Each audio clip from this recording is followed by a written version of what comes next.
Hey everybody, Chuck Holton here. I've been very concerned about the state of our military for a long, long time. And that's why I'm so excited to see what the new Secretary of Defense, Pete Hegseth, is implementing across the board. The Pentagon just got a shakeup, and it's all about muscle and grit and readiness. Now, Pete Hegseth has ordered a top to bottom overhaul of fitness standards across every branch of the military.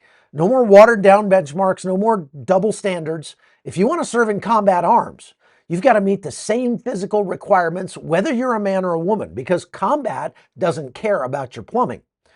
That means gender neutral standards across the board, and these aren't arbitrary numbers. They're tied to the actual demands of the battlefield. Can you drag a buddy out of a burning vehicle? Can you haul heavy gear, run under fire, keep going for miles and miles? That's what counts. So the Army's leading the way with a new test that's rolling out right now that is different than the old one, and I'll explain that more in a minute. It has deadlifts, push-ups, planks, a sprint, drag, carry, and a 2-mile run.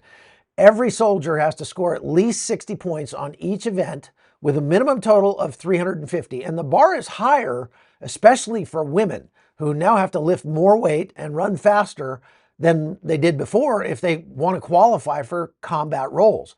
So they're not closing combat arms professions like infantry and things like that to women. They're just saying if women want to compete, they got to compete on the same level as men. Active duty troops have to pass this new test by January 2026. Guard and reserve units have until June of 2026. If you fail twice, then you're out of combat arms. You get reassigned to be a cook or a clerk someplace. Hegseth's message to the military is clear. It is not a social experiment anymore. It's a fighting force. They just renamed the Department of Defense to the Department of War to try to push that point home. So readiness and lethality are coming first, finally. That's what we want in a military. And Hegseth is betting that tougher, equal standards will actually rebuild confidence in the ranks and send a message to the world that America still values strength, discipline, and toughness in its warriors. The real problem is going to be finding recruits out of the civilian world that can actually pass these more difficult standards. Take a look at this podcast I made about that. All right, so now let's talk about military readiness. We've talked about this before. Over 70% of young people today in the United States do not qualify physically for service in the U.S. military, either physically or mentally, emotionally, because there's just too much obesity. Not only that, there's a lot of mental illness, there's a lot of drug abuse. And so military recruiters are really having a time of it trying to meet their quotas and get a good quality candidate into the U.S. military. But to make matters worse, the military has spent, 5 or 10 years studying a new kind of PT test, a new kind of physical fitness test that would do a better job of actually gauging the readiness of our troops that are already in the military. If you have ever taken the original U.S. military PT test, the one that I took when I was in the military, it was very simple. You did 2 minutes of push-ups, 2 minutes of sit-ups, and a 2-mile run for time. If you got, I don't remember the minimums when I was in, but I know to max the PT test when I was in the 17 to 24-year-old age group, you had to do 82 push-ups, 92 sit-ups, and a 12 minutes and 52 seconds on the 2-mile run. Now, and then that got progressively easier as you got older. When you got into the category I'm in now, basically they just put a mirror under your nose, and if it fogged up, you're good to go. Well, it's gotten to the point where troops just couldn't pass that test on the original scale. So they made it easier and easier and easier as it went along. And so it got to the point where 17 to 24-year-olds in today's military only had to pass using the same standards that 45 to 50-year-olds had to pass back in the 1980s. That's not good. So the military is coming up with this new test that would better gauge actual combat effectiveness, because believe it or not, when you're in combat, you very rarely have to do push-ups, sit-ups, or a 2-mile run.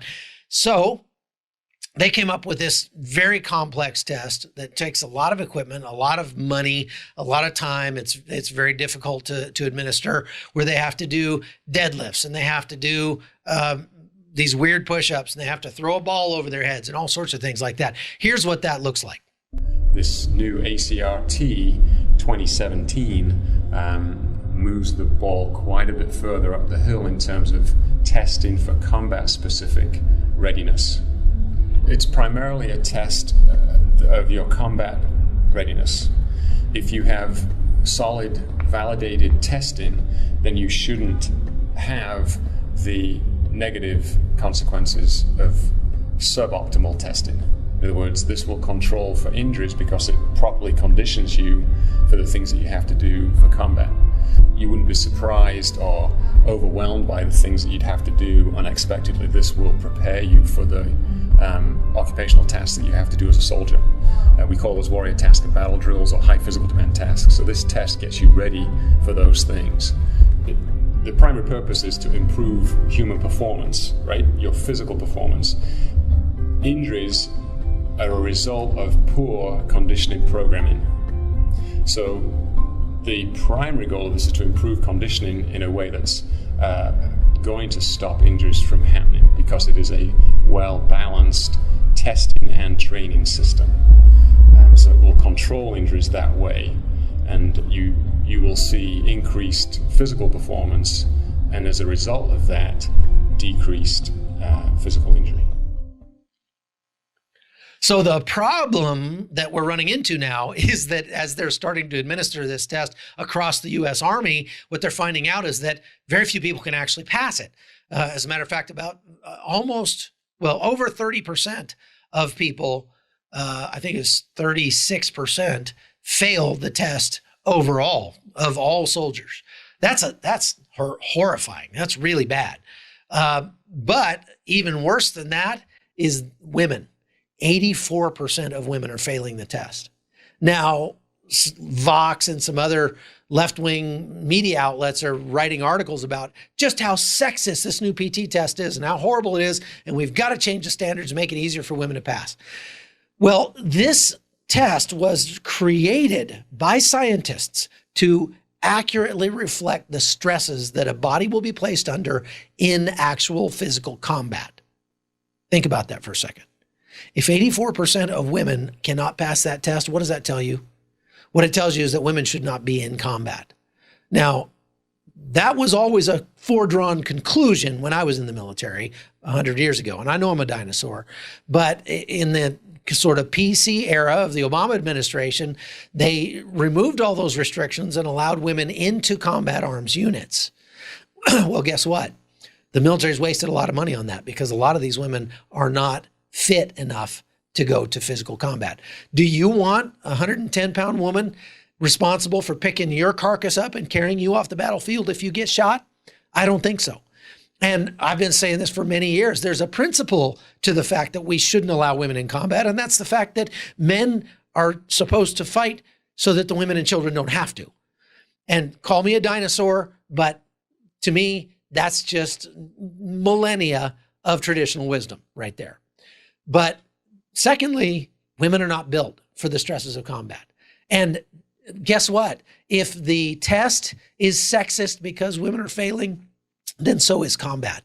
Combat is very sexist. Combat doesn't care who you are or what sex you are or where you came from. Combat is what it is.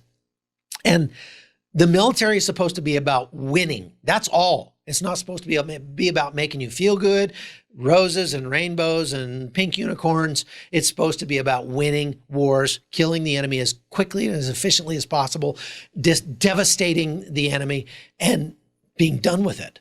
Well, we've worked so hard to turn the military into a grand social experiment that it's come to the point where now the military is realizing it's got a big problem. And I can virtually guarantee you what they will do, rather than going back and saying, hey, we've now figured out that scientifically women, by and large, are not capable of handling the stresses of combat. That doesn't mean women are weak. It just means they're strong in different areas. And it means they're not built for the kind of stresses that combat brings. That's all there is to it. It's just the plain truth. It's not a political thing. It's not a sexist thing. It's just the truth. And so rather than going back and saying, we're going to have to close combat arms units to women, what they're going to do is they're going to lower the standards. Mark my words. That's what's going to happen. You can tell I'm a little bit fired up about that because I'm passionate about the U.S. military. I spent a good part of my youth there. My son is there. And I have recommended the military to dozens and dozens of young men and women. But I still don't think women ought to be in combat arms units. Just my opinion. And it appears that science is backing that up. So that's all we've got for today, folks. Thanks for watching The Hot Zone. I appreciate your time and attention, and I hope you'll share it with your friends.